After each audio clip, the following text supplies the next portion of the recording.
The Pedagogy of Blogging, a presentation by Christopher P. Long, Associate Professor of Philosophy and Associate Dean for Undergraduate Studies at the College of the Liberal Arts at the Pennsylvania State University. I want to talk a little bit about the pedagogy of blogging and why I find blogging such a powerful pedagogical tool. I want to begin by just giving a brief overview of what a blog is so that people have a sense of what we're talking about, but also so that I can emphasize one of the most important aspects of a blog. A blog is a website that is chronologically ordered, frequently updated, with the most recent posts at the top usually. It is a website that allows for both posts and comments, so there's a dialogical dimension endemic to blogging. And this is the most important element from my perspective, it is a publishing platform. So when we think about blogging and we think about blogs, we need to think not only about the fact that posts and comments are made and that there's a kind of time dimension, a chronological dimension to it, almost like journaling, but also that there is a publishing dimension to it, and it's really its capacities to publish that make it so powerful. So let me say a word or two about what I mean by a publishing platform. When somebody makes a post on a blog, it appears there on the blog, but then through what's called real simple syndication, it can appear in multiple places. So for example, when we speak of real simple syndication, you need to think of something like what happens in syndication for the newspaper. So somebody writes an article and publishes it, and other newspapers around the country, for example, or around the world, pick up that article and it is syndicated. Well, with blogging, it's the similar principle. When somebody posts a blog, makes a post to their blog, like I've done here for my daughter Chloe on her first day of kindergarten, it is immediately sent out to anyone who's subscribed to the blog. So, for example, if somebody's using Google Reader, that post will appear here and it will look like this, the same content appearing here in Google Reader. You'll notice that here there's a little symbol for subscribing to the entries or the comments that are made on the blog. Similarly, somebody who could use their email client to subscribe to the blog, and they would receive a message in their inbox, something like this, that would indicate that a new post has been made to the blog, and this is what it would look like, and they could read the things that they had missed up to that point. So it's a very powerful publication tool, and that's really what we need to think of blogs as we think about their pedagogical power. So I've experimented with two models really of blogging in my classroom. The first is the one in which students are each blogging on their own blog. So there's multiple blogs, and we try to use a common site to feed all of the information that is posted to those individual blogs to a common site. And I've had some success with this format, but the problem with it is that it really doesn't generate a kind of community of discussion. It seems that things are still too dispersed, and the positive side of it is that each student feels a kind of ownership of her or his own blog. But increasingly I've come to recognize that really the power of blogging and the power of some of these social media technologies lies in the communities that they can cultivate. So the idea here with this second model is to use one blog, a common course blog, and have multiple authors, co-authors. The students and the faculty write the blog together. It is as if you are all co-writing a single document, and what's powerful about this is that it cultivates a community of learning in which the students and the faculty participate together. Now I've in my class have used blogging in such a way where I require the only writing for the course, except for the final research paper, is blogging. And in order to do that, of course, you need to lay out very clearly the expectations that one has in that context. And so I've developed a blogging scoring rubric, which is a rather in-depth and detailed document that I include in my syllabi. And this lays out exactly what I expect students to do. So they are empowered to blog as they feel so moved to blog, but you notice here that participation once or twice a week will only get you a good grade, not an excellent grade. If you participate frequently and consistently, if your posts are conceptually sophisticated, engaged in a substantive way with the material, if follow-up postings like comments and things analyze the posts of others, extends the discussion in new directions, relate comments to previous online discussion. In terms of content contribution of each post or comment, do the posts draw directly upon the material to make creative and substantive points that extend beyond the material? So we really want to kind of encourage students to use all the excellent writing skills that they would use in any other academic writing. So we have here in the rubric the insistence that things are organized around a central point or argument, that they are concise, that there are even maybe some striking formulations, that their posts are clear and easy to read. So I often make a distinction between posts, which should be really much more well-crafted and well-organized, and comments where students can be a little bit more dynamic in their give and take with one another.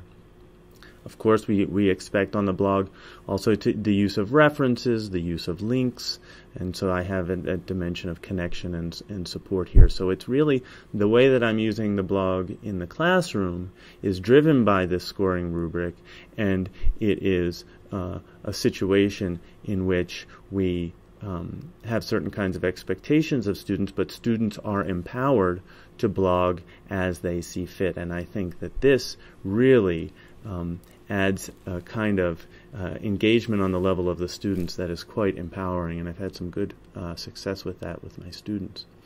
One of the powerful things about blogging that I'm interested in exploring is the way in which it blurs the boundaries of traditional education.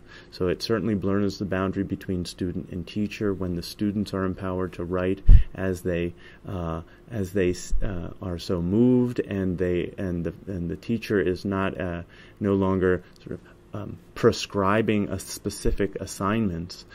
What ends up happening is that the students begin to highlight specific kinds of themes in the reading and in the work that actually direct the class in a kind of direction that the teacher might not always expect. One of the wonderful things about this model is that the teacher becomes a student in the sense that she or he learns often as much or more than the students are learning. Blogs can blur the boundary between a semester and a lifetime. What's wonderful about a blog is that it has a life after the semester. And one of the things that I'm a strong advocate of is that these blogs should be open to the public, and they should be maintained even after the semester goes. So the normal structure is that you have a lot of activity during the semester, and then the semester ends and no activity on the online community. This at least opens the possibility that students can continue to blog about the content of the course and other things throughout their rest of their academic career and even into their professional life. It blurs the boundaries between practice and theory. So there's a way in which blogging forces one to put theories of good education into practice and to practice them in this online environment. Of course, blogging also blurs the boundary between the world and the classroom, where through links and other things, students can reach out beyond the classroom and bring content from the world in. But what's also very powerful is when word gets out into the community about what's going on the blog. Often you can have members of the community participating in the classroom discussion, and I've had a lot of exciting conversations that have emerged out of people from the community commenting on the work that my students are doing. Students are quite excited when that happens.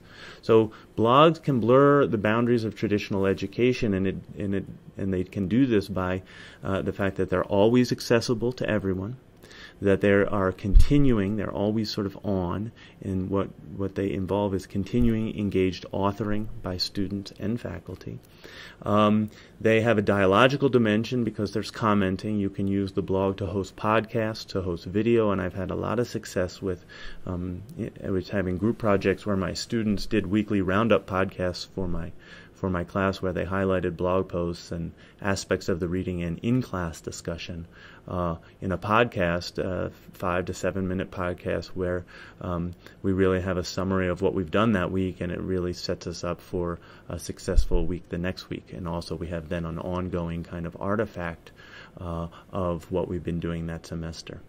Blogs foster connections through links and through embedding.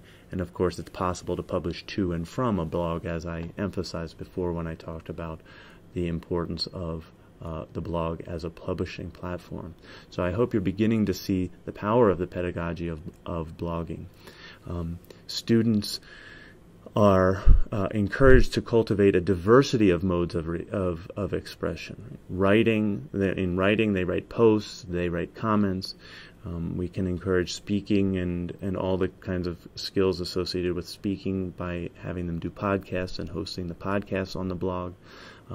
Pictures can be easily posted to the blog. Video through embedding and having students create their own videos. I think the key here is that students are generating the content and participating in the community, and this really makes the blog a very powerful medium for the cultivation of communities of learning. So reading and writing can then, in this context, move into analysis of pictures, and it really can speak to students who have diverse kinds of ways of learning, whether they're visual learners or auditory learners. Blogs can accommodate these different kinds of learning approaches. Also, blogs cultivate a diversity of fluencies, and I want to emphasize that I want fluency rather than mere literacy. Literacy is important, but are students able to live in an environment that is dynamic and changing, and are they able to participate in ways that hold the content that they're encountering accountable to questions of ethics and other concerns that they might have. Reading expands into responding, so it's not just a passive activity, so to speak, but reading becomes very active and very dynamic. Writing also expands to creating. Students are no longer just regurgitating what they've been told in class, but they're actually creating new content and ideas of their own because they are blogging when they're moved to blog, when an experience they've had causes them to think, well, this is something I can reflect critically and thoughtfully about. It empowers, as I'm trying to emphasize, student engagement. Right? Each student is no longer just a writer, but she or he is also now a publisher.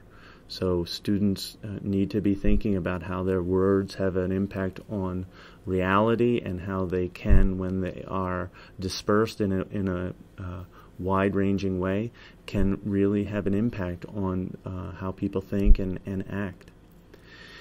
The audience of one, namely the faculty, when in traditional teaching, students submit a paper to a faculty, the faculty reads it and returns it with comments. Hopefully the comments get read.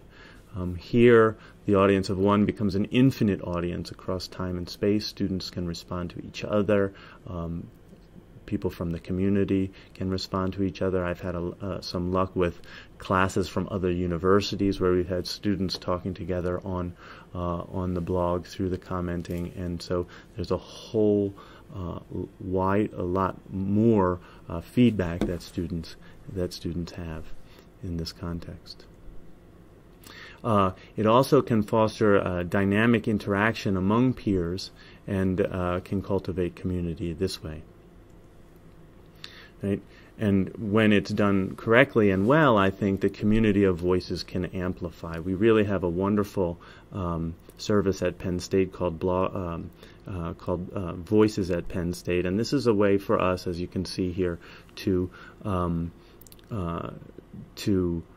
blog or to search on all the tags that we might have going on. So, for example, I know that the question of our energy future is important right now and is something that we're talking a lot about here at Penn State. And so if you search on energy, you can see all the posts aggregated right here that have been made by anyone at Penn State who's blogging on the issue of energy, and you can see they come together in this one spot.